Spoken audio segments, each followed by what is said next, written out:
Unit 8. Consultants. Track 41. When you're advising a company on its operational efficiency, what are your first steps?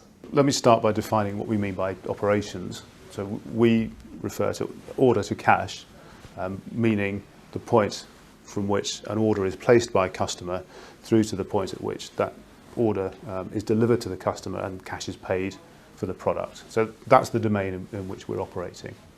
The first thing we want to do is to understand what it is that the company should be delivering to its customer and how well they're actually delivering.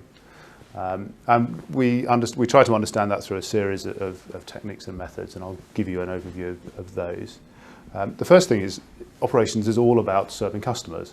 So we have to start by understanding what it is that customers want. We want to be sure that we're delivering a service they value, a product that they like, and that's being done every time to the right level of quality. So we start by talking to customers, and those conversations will be quite detailed. They'll be quite specific about the features of the products that the customer values. What is it about the service that's given to them that they like? What is it they don't like? Not in a sort of very broad general sense, but in quite a detailed way, so that we can take those points of view back to our client, and we can use that information to shape the way that they're delivering services and products. Unit 8. Consultants. Track 42. The second point is we then want to understand the work that the company is doing to deliver those services and products. We use a technique called value stream mapping that many people will be familiar with, but it looks at the complete process, so all of the activities required to deliver the service or product, linked together so that we can see how the whole organisation is working together to deliver those services. We then start to analyse the work in more detail. We're interested in the amount of time that each step takes. We're interested in levels of quality at each stage of the process. We want to know where things go wrong, why they go wrong. We look at all of the work that's done in that process, and we ask, is this work valuable to the customer? Is this just internal bureaucracy? Are we doing things twice or three times and not adding value to the customer?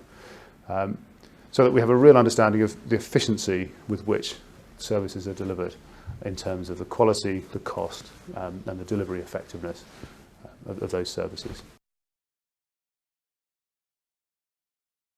Unit 8. Consultants. Track 43.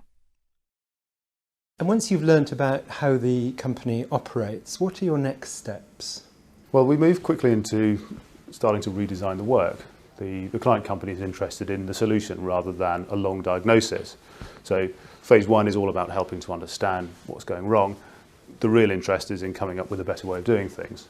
And this is all about applying creative techniques to improving the way that the work is delivered.